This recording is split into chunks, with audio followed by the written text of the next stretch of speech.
คืองามแท้ว่าตอนวันที่เห็นหลังจากที่มันออก8401แล้วเนาะครับผมตอนมันออกกัน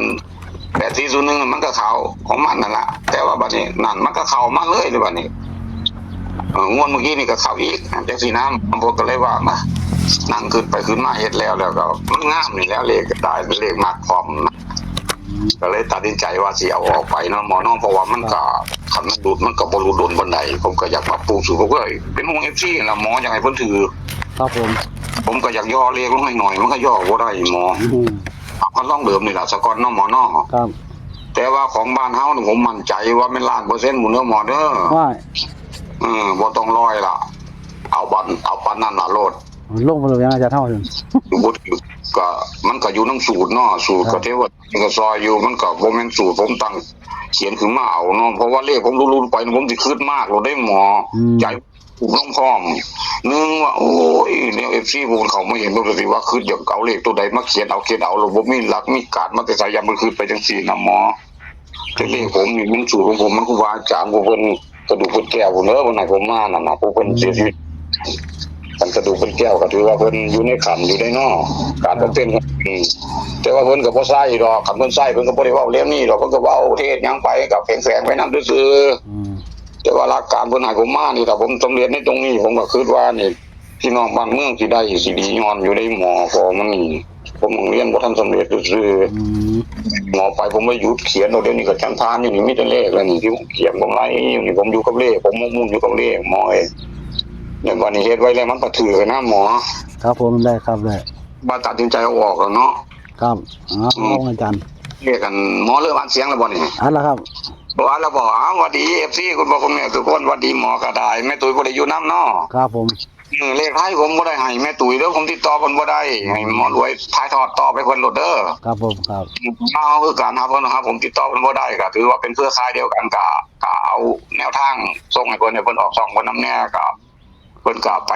ได้สวยอยู่ดอกแต่ว่าแม่ตุ้ยตามภาษาผู้ทางเฮ็ดล่ะเนาะครับก็ไปตามคันลองก็ดีอยู่ดอกเพิ่นเฮ็ดก็ได้เอาไปโดนเนาะหมอเนาะของวันที่นี่เด้อของวันศุกร์เนาะวันที่30มกราคม2569เนาะหมอเนาะของต่างแดนเด้อวันศุกร์ครับผมเอาเว้าย้อนหลังให้ฟังจังน้อยงวดเมื่อกี้นี้ผมวิ่ง3กับ8นะหมอวิ่ง3กับ8แล้ววันนี้ผมจับคู่34 35 36 37 72 52ผมจับไว้จังซี่เลขมันก็ออกถึง34เนาะงวดถัดขึ้นไปก็มันก็ถือกันนะก็บ่ต้องไล่ไปหรอกมันสิยาวเอาเป็นวันนี้หมอวันนี้ผมวิ่ง1กับ2หมอวิ่งเนาะครับเนาะบนล่างด้วยกัน1กับ2ก็จักสิเป็นจังได๋ล่ะพอออกชื่อมันสิแปลก็บ่จักอันวันนี้จับคู่12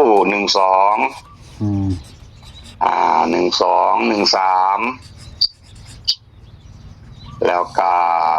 18 19แล้วก็18 19แล้ววันนี้ก็28 29หมอเป็นเลข6ชุดครับผมเอาตัวกันจัก2ชุดเด้อหมอเด้อครับ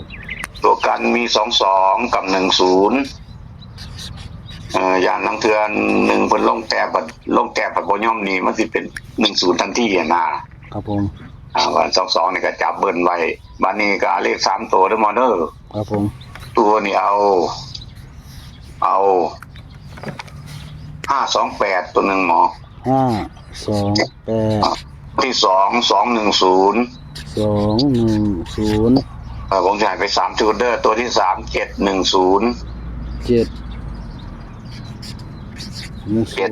คุณครับหมอเน้นตัวนี้ล่ะเน้นตัว528นี่ล่ะกับ210เน้น2ตัวนี้เด้อหมอเด้อครับผมแต่วันนี้ในเลขของตัวนั้นหมอเน้นตัว12ตัวนึง12อีกตัวนึงนั่น28หมอ28ครับให้เน้น2จุดนี่ล่ะก็ทั้งหมดทั้งมวลมีเท่านี้ได้หมอทุนครับนี่อาจารย์เนาะครับทุนมึงดูของวันศุกร์ครับก็สิมีอาจารย์ให้ปิ้ง1กับ2บนล่างนะครับเนาะครับ1กับ2จับให้12 13 18 19 28 29ครับถูกต้องครับชุดกัน22กับ10ครับจับให้3ตัว528 210 710ครับถูกต้องครับ ครับผมก็เน้นที่528 210 2ตัวเน้นที่12กับ28นะอาจารย์เนาะ 12กับ28ถูกต้องบ่เด้ออาจารย์ ก็ทำได้มันก็คือว่าฟังล่ะเพราะว่าบ่ได้ให้มา2งวดเนาะหมอเนาะ ครับ ที่ว่าจะไปสิ้นเดือนบุญผมจังสิตั้งต้นให้มาข่าวต่อๆมาเห็นนี่แหละบ่เสียดายนะหมอว่าเลขมันถูกแล้ว ครับผม เวลาออกให้เพิ่นมันคือลอยๆมากอะนะมันมีอาถรรพ์อยู่ในเนาะหมอเนาะ ครับ เล่นผู้เดียวมันถือเป็นตัวซ่อนอยู่ในหมอแต่ว่าผมก็ซื้อ ช่องมันก็ยากจังหน่อยเด้ออาจารย์คนทั่วไปเนาะดวง ไม่ซื้อมันก็จะรุดนะก็มันนี่ผมก็เลยจักสิว่าจังไดแต่ว่าของไทยเฮาว่าบทในจังน้อยเนาะมั่นใจเด้อหมอเด้อของไทยเฮาตามที่ผมให้ไปนั่นล่ะไอ้ตัววงกลมนั่นล่ะแห้งอยู่หรอกไอ้หลายขนาดเลยล่ะ ครับ ของไทยเด้อ ครับเดี๋ยวเพิ่นเนี่ยจักสิเป็นจังไดเนาะก็ว่าไปตามสูตรเจ้าของนั่นล่ะในของลาวนี่ก็ถ้าคลามันยังเดินต่ออยู่ก็คาดว่าจะเข้าละหมอ ครับผม ขอให้คุณพ่อคุณแม่FCทุกคนก็ขอให้โชคดีร่ำรวยรวมถึงแอดมินหมอรวยนั่นล่ะขอให้ร่ำรวยเงินก้อนใหญ่เด้อปีนี้เด้อหมอเด้อสุขภาพแข็งแรงทุกคนสวัสดีครับขอให้โชคดี สวัสดีครับจบไปแล้วนะครับสำหรับอาจารย์ชุยชายเนาะลัดเลขขึ้นบ้านมันก็เข้าดีอยู่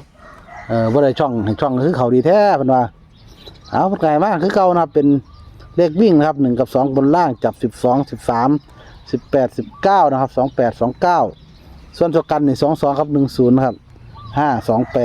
528 210 710แต่ขอโชคดีมีใช่ลำรวยๆกันเด้อนะครับสำหรับในทางของอาจารย์ชุยฉายเด้อนะครับมองเลยกะนำเสมอคือเก่านะครับจนนี้ก็บ้านเราเด้อนะครับเด็กไทยก็หลายเจ้าหลายคนแล้วเรียกเล่าก็ตามเรื่อยๆเนาะมีหลายท่านหลายอาจารย์เด้อก็แวะเวียนกันลงมาให้ทางช่องเด้อนะครับก็ฝากกดไลค์กดแชร์กดติดตามเด้อนะครับขอโชคดีสุขคนแล้วครับสำหรับในทางของอาจารย์ชุยฉายเด้อนะครับฝากกดไลค์กดแชร์กดติดตามครับ